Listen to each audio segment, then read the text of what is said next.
পৃথিবীতে কেউ স্থায়ী হয় না, হোক না সে ফিরআউন কিবা নমরুদ। কেউ ভবে চিরকাল রয় না, কেউ ভবে চিরকাল রয় না। পৃথিবীতে কেউ স্থায়ী হয় না, হোক না সে ফিরআউন কিবা নমরুদ। কেউ ভবে চিরকাল রয় না, কেউ ভবে চিরকাল রয় না। কেউ থাকবে না, চলে যায় সব ছেড়ে যেতে হয়। মৃত্যু মানে না কোনো পরিচয়। তুমি এমএলএ হও, ব্যারিস্টার হও, মিনিস্টার হও, দেশের প্রধানমন্ত্রী হও, যেই হও না কেন, আজরাইল আর মৃত্যু কেউ কারো চেনবে নাকি? চলে যায় সব ছেড়ে যেতে হয়। মৃত্যু মানে না কোনো পরিচয়। সব রাজা মহারাজা আর মহাবীর, সব রাজা মহারাজা আর মহাবীর, কাউকে সে অবকাশ দেয় না। পৃথিবীতে কেউ স্থায়ী হয় না, হোক না সে ফিরআউন কিবা নমরুদ। কেউ ভবে চিরকাল রয় না, কেউ ভবে চিরকাল রয় না। কেউ থাকবে, সবাই চলে গেছে, কেউ থাকবে না।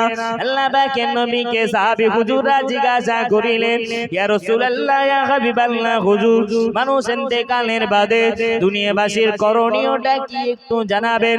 আল্লাহ পাকের নবী আমার বললেন, ওগো আমার বান্দা, ওগো আমার সাহাবীরা, ওগো আমার সাহাবীরা, তোমরা মনে রাখো, কোন মানুষের যখন ইন্তেকাল হয়ে যায়, কোন মানুষ যখন মারা যায়, মরে যায়, ওই মানুষটার চোখের পাওয়ারটাকে কেড়ে নেওয়া হয়, মুখের জবানের বলার ক্ষমতাটা আল্লাহ পাক কেড়ে নেন। কিন্তু ওই মানুষটা দুনিয়াবাসী যা করে সব শুনতে পায়। অনেকে বলে মানুষ মরে গেছে, তা মরা গরু আর যা ও শ্যাম একই রকম হয়ে গেছে, এরকম বলে না? বলে না? আমি তর্কর দিকে যাব না। প্যারা নবী মুহাম্মদুর রাসূলুল্লাহ সাল্লাল্লাহু আলাইহি ওয়াসাল্লাম, আল্লাহ পাকের নবী আমার, একদিন বদরের যুদ্ধের ময়দানে যুদ্ধে যখন শেষ হয়ে গেল, বদরের প্রান্তরে যুদ্ধ যখন শেষ হয়ে গেল, আল্লাহ পাকের নবী আমার বললেন, ও আমার সাহাবীরা, ওই দেখো না কাফেরদের লাশগুলি রয়েছে, ওই দেখো আবু জেহেল, ওই দেখো আবু জেহেলের লাশ রয়েছে, ওদের লাশগুলোকে এক জায়গায় করো। আল্লাহ পাকের নবী সাহাবীরা কাফেরদের 70 জন কাফেরদের লাশগুলো এক জায়গায় করে কালিবে বাদর নামক এক জায়গায় নিয়ে, ওই জায়গায় একটা কূপ ছিল, ওই কূপে কাফেরদের লাশগুলোকে সব এক জায়গায় ফেলে দেওয়া হলো। সব লাশগুলো ফেলে দেওয়ার পরে আল্লাহ পাকের নবী আমার ওই কাফেরদেরকে লক্ষ্য করে আল্লাহ নবী আমার বললেন, হাল ওয়াজাতুম মা ওয়া'দা রাব্বুকুম, এই কাফিররা, বলো না, বলো না, তোমরা পেয়েছো কি? তোমাদের প্রভু তোমাদের সঙ্গে যে ওয়াদা করেছিল, তোমরা তা পেয়েছো কি? কাফেরদের থেকে কোনো আওয়াজ আসবে নাকি? একটা আর বেঁচে আছে। পাশে দাঁড়িয়ে ছিলেন ওমরে ফারুক রাদিয়াল্লাহু তাআলা আনহু। তিনি বললেন, ওগো নবী, ইয়া রাসূলুল্লাহ, ইয়া হাবিবাল্লাহ হুজুর, আপনি যাদের জিজ্ঞাসা করেছেন, যাদের জিজ্ঞাসা করতেছে, তারা একটাও কি আর বেঁচে আছে? আল্লাহর নবী ওই সময় বললেন, ও ওমর, তুমি যতটা না স্পষ্ট আমার কথা শুনতে পাও, তোমার থেকে আরো বেশি ওরা শুনতে পায়। তাহলে মানুষ মরে যাওয়ার পরে শুনতে পায় না, পায় না? এখন কেউ যদি বলে শুনতে পায় না, তাতে আমার কিছু যায় আসে না। আল্লাহ পাকের নবী আমার বললেন, ওগো আমার সাহাবীরা তোমরা মনে রাখো, কোন বান্দা যখন মারা যাবে, মরে যাবে, ওর পাশে যদি কোরআন তেলাওয়াত করা হয়, বিশেষ করে সূরা ইয়াসিন যদি তেলাওয়াত করা হয়, সূরা রহমান যদি তেলাওয়াত করা হয়, ওই বান্দা শান্তি পায়। তবে মনে রাখতে হবে, বান্দা যদি দুনিয়াতে কোরআন তেলাওয়াত করে তবে শুনে শান্তি পাবে, আর যদি কাফের হয় সে শান্তি কেমন করে পাবে? ঠিক না বল? দুনিয়াতেই পড়ে তার মরিজি ওর পাশে কোরআন পড়ে লাভ আছে? আল্লাহ পাকের নবী আমার বললেন, ওগো আমার সাহাবীরা তোমরা মনে রাখো, মানুষের ইন্তেকালের বাদে দুনিয়ার কারা কান্নাকাটি করে আর কারা তার জমি জায়গা নিয়ে ভাগ করে, ওই বান্দা সব শুনতে পায়, কিন্তু বলার ক্ষমতা, জবানের ক্ষমতা আল্লাহ কেড়ে নেন। অনেক জায়গায় আমার চোখে এমনও তো পড়েছে, আপনি যে অর্থ সম্পদ টাকা পয়সা কামাই করেছেন, ওই কামাইকৃত অর্থ সম্পদ গুলো নিয়ে এত পরিমাণ সন্তানের ভিতরে দ্বন্দ্ব শুরু হয়ে যায়। কোন কোন সন্তান তো এমন বলে ফেলে, বাপের লাশ রেখে দে, আগে জমি জায়গা ভাগ কর, পরে দাফন হবে। এমনও হয়েছে না হয়নি? তাহলে আপনি কি কামাই করেছেন, কি কামাই করলেন জীবনে? আপনার লাশটা ইজ্জতের সাথে দাফনও হয় না। কি করেছেন কামাই যে আপনার লাশটা সম্মানের সহিত দাফন করবে, সেইটুকু করতে পারেননি জীবনে? আফসোস, বড় আফসোস, ঠিক কি না বলেন? আল্লাহ পাকের নবী আমার বললেন, ওই মানুষটাকে যখন কাফনের কাপড় পরিয়ে দেওয়া হয়, গোসল করিয়ে দিয়ে যখন কাফনের কাপড় পরিয়ে দেওয়া হয়, বান্দা মনে মনে মনে মনে ভাবতে থাকে, আমি মারা গেলাম, মরে যাবার পরে আমার সঙ্গে আমার জানাজায় যারা এসেছে, মনে হয় সবাই আমার আমার কবরে যাবে, কিন্তু যাবে নাকি? আল্লাহ পাকের বান্দা মনে মনে ভাবতে থাকে, কিন্তু কিছু সময় পরে বান্দার লাশ যখন কবরে রাখা হয়, বান্দার লাশ যখন কবরের ভিতরে রেখে দেওয়া হয়, বান্দার লাশ রেখে দেওয়ার পরে ওই বান্দা মনে মনে ভাবতে থাকে, না না না না না, কেউ আমার সঙ্গে যাবে না ওই কবরে, এই দুইজনই আমার সাথে যাবে যারা আমার কবরে নেমে আমার লাশটা রেখেছে। কিন্তু না না, দেখা যায় কিছু সময় পরে দুইজন যখন উঠে পড়ে, বান্দা বড় অসহায় হয়ে যায়, বান্দা নিথর হয়ে পড়ে থাকে, আর বান্দা বলতে থাকে, ওগো দুনিয়াবাসী, এত টাকা কামাই করিলাম, এত বন্ধু বান্ধব আছে, এত আত্মীয় স্বজন আছে, কেউ আমার সঙ্গী হলো না। ও জগৎবাসী, যে ভুল আমি করিলাম ওই ভুল যেন তোমরা করো না। কবরবাসী বলতে থাকে, বান্দা আমি যে ভুল করে কবরে এসেছি ওই ভুল তোমরা দ্বিতীয়বার করো না। কবরে চড়ার দিয়ে দেওয়া হলো, মাটি যে যার মতন তিন মুঠো করে দিয়ে যে যার মতো চলে গেল কবরের ভিতরে। প্রথম ফারিস্তা আসবে, সবাই যখন তিন মুঠো করে মাটি দিয়ে চলে যাবে কবরে, রোমান ফারিস্তা চলে আসবে। কে আসবে? রোমান ফারিস্তা। মুনকির নকিরে আসার আগে রোমান ফারিস্তা আসে। রোমান ফারিস্তা এসে ওই বান্দাকে উঠাবেন আর বলবেন, ও আল্লাহ পাকের বান্দা, তোমাকে দুনিয়াবাসী দুইখানা নয় তিনখানা কাফন দিয়েছে, দুখানা চাদর, একান পিরহান দিয়েছে, ওই চাদর দুখানা খুলে ফেলো আর জামাটা পরে থাকো।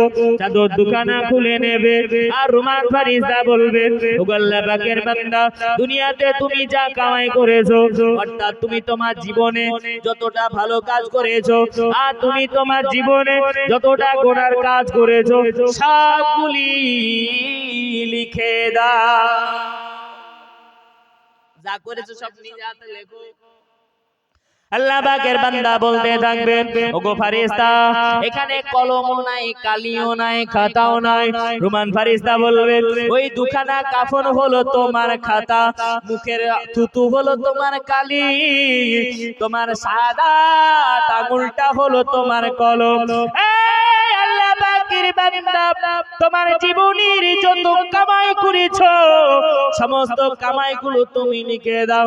আল্লাহ পাকের বান্দা লিখতে থাকবে, আমি আমার জীবনে এতটা নামাজ পড়েছি, আমি আমার জীবনে এতটা রোজা রেখেছি, আমি আমার জীবনে এতটা ওয়াজ মাহফিল শুনেছি, আমি আমার জীবনে এতটা তাসবিহ পড়েছি, আমি আমার জীবনে এতটা দান করেছি, আমি আমার জীবনে হজ করেছি, যাকাত দিয়েছি, আমি আমার জীবনে এত রাকাত নফল নামাজ পড়েছি।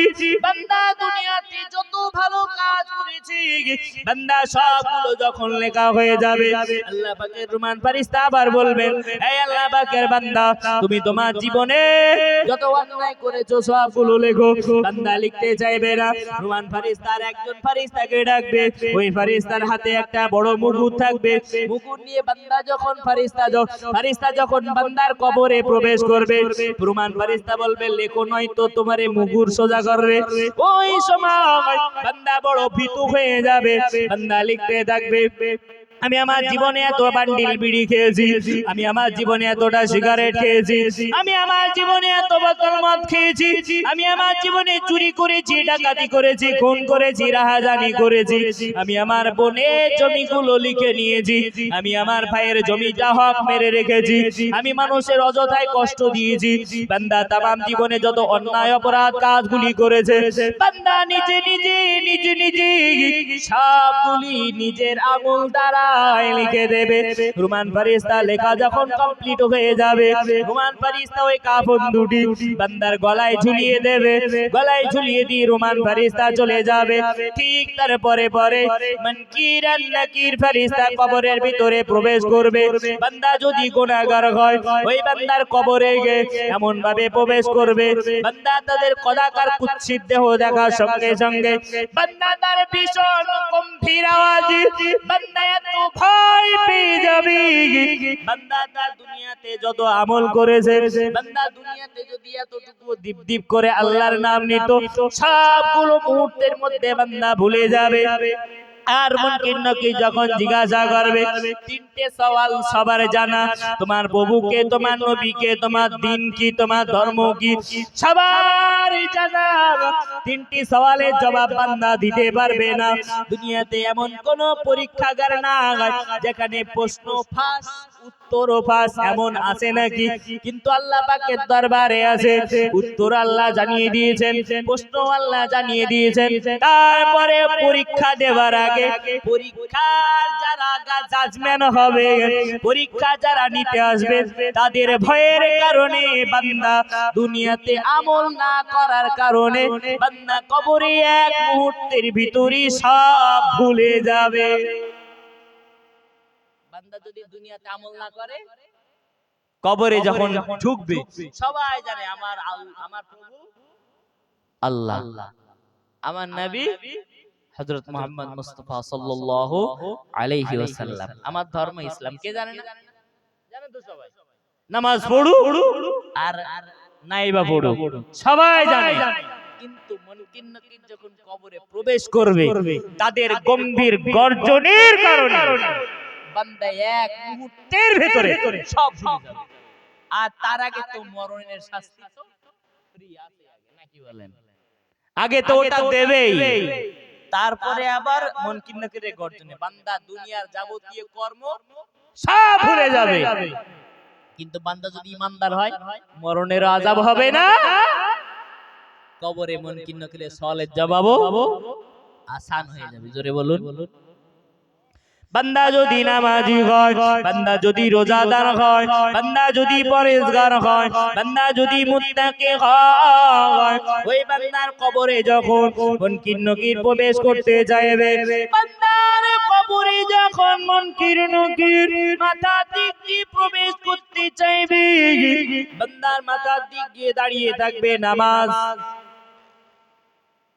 নামাজ বলবে ওগো মুনকির নকির ঠান্ডাও, দাঁড়াও, অপেক্ষা করো, কেননা এই বান্দা দুনিয়াতে কঠিন দিনের জন্য বান্দা রাত জেগে জেগে তাহাজ্জুদের নামাজ আদায় করেছে।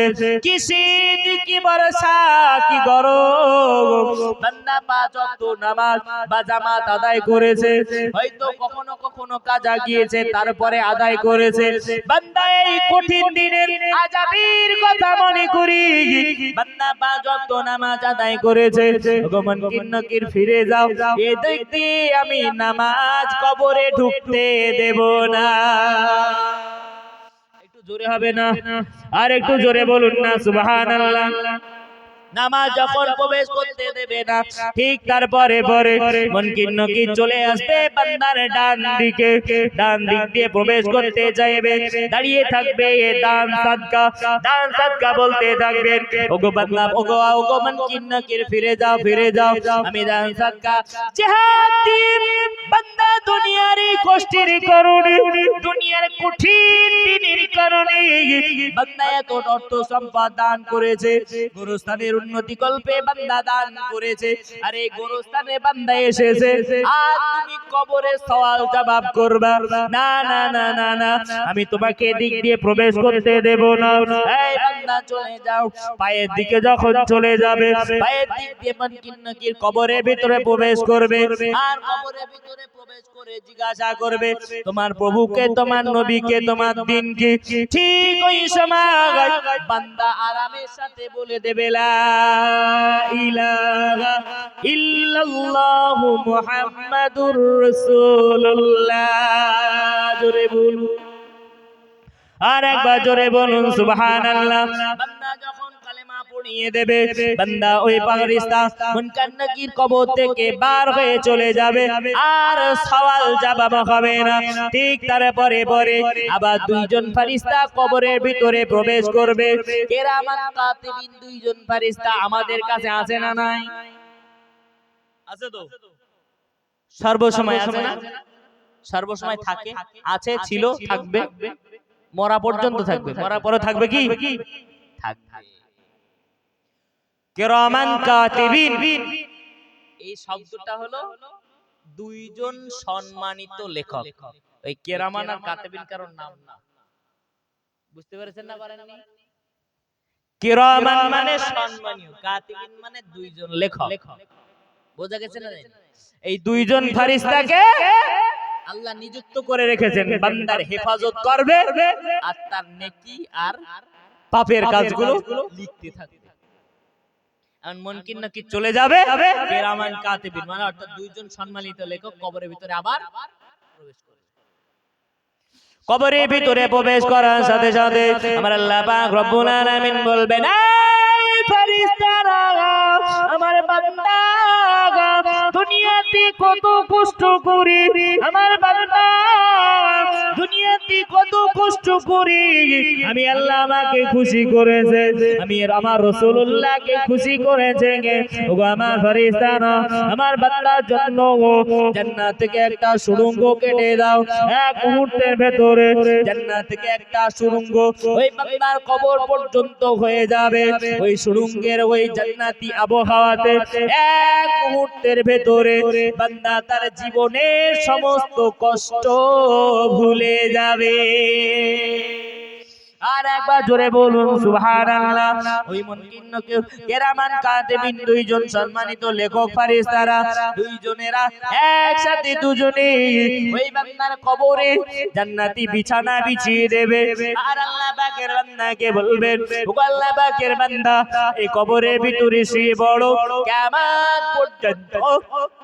যেদিন কিয়ামত হবে, ওই কিয়ামতের মাঠের ময়দানে মাহশারের জন্য কিয়ামতের দিন যখন ইসরাফিল আলাইহিস সালাম হাসরের ময়দানে ওঠানোর জন্য যখন সিংহায় ফুৎকার দেবে, ততদিন পর্যন্ত এখন আরামের ঘুম ঘুমায়। আর বান্দা যদি গুনাহগার হয়, বান্দা যদি পাপাকার সিয়াকার খাতাকার হয়, কাফের বেঈমান মুশরিক যদি হয়ে যায়, ওই বান্দা সওয়ালের জবাব দিতে পারবে না। মুনকির নাকির ফেরেশতা লিখে যাবে, মুনকির নাকির ফেরেশতা লিখে নেবে, বান্দা তার সওয়ালের জবাব দিতে পারে না, লিখে নিয়ে মহান আল্লাহ শাহী দরবারে চলে যাবে। আল্লাহ পাককে বলবেন, রব্বুল আলামিন আল্লাহ আপনার ফেরেশতা আপনার বান্দারা আপনার সওয়ালে জবাব দিতে পারে না, আল্লাহ পাক বলবেন ওগো আমার জাহান্নামের ফেরেশতারা ওই বান্দার কবরে জাহান্নাম থেকে একটা সুড়ঙ্গ কেটে দাও, জাহান্নাম থেকে একটা সুড়ঙ্গ কেটে দেওয়া হবে। জাহান্নামের গন্ধ, পুজো রক্ত, জাহান্নামের কঠিন আগুন ওই বান্দার কবরের ভিতরে চলে যাবে। বান্দা তার নিজে দুনিয়াতে আরামকৃত জীবনটা এক মুহূর্তের ভিতরে ভুলে যাবে। আর ফেরেশতারা বলবেন ওগো আমার ফেরেশতারা, আল্লাহ বলবেন ওগো আমার ফেরেশতারা এই বান্দার কবরে জাহান্নামের আগুনে তৈরি বিছানাটা বিছিয়ে দাও, যাতে করে আমার বান্দা কিয়ামত পর্যন্ত কষ্টের ঘুম ঘুমাবে। ঘুমাবে নাকি? ঘুম হবে? ও তো আগুনে পড়বে, ওর কি ঘুম হয় নাকি? বলে সর্বসময় জ্বলতে থাকবে। একজন ফেরেশতাকে নিযুক্ত করবেন আল্লাহ, এই তোমার দায়িত্ব হবে বান্দার উপরে মুগুর মারবে। কি মারবে? মুগুর দেখেছেন তো? আরে নৌকা আছে না আপনাদের গ্রামে? নৌকায় ওই যে খোটা টোটা মারার জন্য কাঠের থাকে না, ওটা থাকবে ফেরেশতার হাতে, থাকবে জাহান্নামের আগুনের তৈরি। একবার করে মারবে, আপনার দেহের হাড় মাংস যা আছে সব ছিন্ন বিচ্ছিন্ন হয়ে যাবে। আল্লাহ তৎক্ষণাৎ আবার তৈরি করবে। তোমার দেহ আগে যেমন ছিল আবার সেই রকম হবে, আবার মারবে, আবার ছিন্ন বিচ্ছিন্ন হয়ে যাবে, আবার তৈরি করবে, আবার মারবে, যার শেষ কিয়ামত পর্যন্ত চলতে থাকবে। তারপরে বিচারের পরে আবার জান্নাত যাবে। আর আশা আছে যদি কবরে ছাড় পায়, হাসর মিজান ফুলসিরাত সব জায়গায় ছাড় পাবে। কবরে যদি পাকড়াও হয়ে যায়, কোথাও ছাড় পাওয়ার রাস্তা আছে? নাই। এজন্য ওসমান গনি রাদিয়াল্লাহু তাআলা আনহু কবর দেখলেই কাঁদতেন, এত কাঁদতেন, এত কাঁদতেন, চোখের পানি গড়ে জুব্বা মোবারক ভিজে পায়ের তলায় কাদা হয়ে যেত, কান্না বন্ধ হতো না। কবর হলো আখিরাতের প্রথম মঞ্জিল। কবরের জন্য আপনি কিছু তৈরি করুন, এখনো সময় আছে, এখনো সময় আছে কবরের জন্য তৈরি করতে। বান্দা কিয়ামত পর্যন্ত ঘুমাবে। এখন কবরের সওয়ালের জবাব থেকে কি রেহাই পাওয়া যায়? ইমাম গাজ্জালী রাহমাতুল্লাহ আলাইহি কিতাবের ভিতরে লিখেছেন কবরের সওয়াল জবাব থেকে যদি রেহাই পেতে হয়, অবশ্যই তোমাকে বান্দা ঈমানদার, আল্লাহওয়ালা, মুত্তাকি, পরেজগার, দিনদার হতে হবে। মুত্তাকি যদি তুমি না হতে পারো, কবরের সওয়ালের জবাব থেকে রেহাই পাওয়া যাবে না। কবরে সওয়ালের জবাব যদি কোন বান্দা দিতে পারে, আমার আল্লাহ পাক রব্বুল আলামিন বলেন ওগো আমার ফেরেশতারা, তোমরা তো আমাকে বলেছিলে, আমি আল্লাহ পাক যখন বলেছিলাম ইন্নী জাইলুন ফিল আরদি খলিফা, আমার আল্লাহ পাক রব্বুল আলামিন ফেরেশতাদেরকে বললেন ও আমার ফেরেশতারা, আমি আল্লাহ দুনিয়াতে একজন খলিফা নির্বাচন করতে চাই। তোমরা তো ওই সময় বলেছিলে ওগো রব্বুল আলামিন আল্লাহ আপনি মানুষ বানাবেন না, যেমন করে আপনি জিন জাতিকে বানিয়েছিলেন। ওরা দুনিয়াতে গিয়ে খুন খারাপি, রাহাজানি দ্বারা দস্যুগিরি করেছে আল্লাহ, তারা মারামারি কাটাকাটি করেছে আল্লাহ, তারা আপনার ইবাদত করে নাই। ও রব্বুল আলামিন, আপনার বান্দারা যদি আপনি মানুষ বানিয়ে আবার কবরে পাঠাবেন আল্লাহ, এরাও তো তেমনই করবে।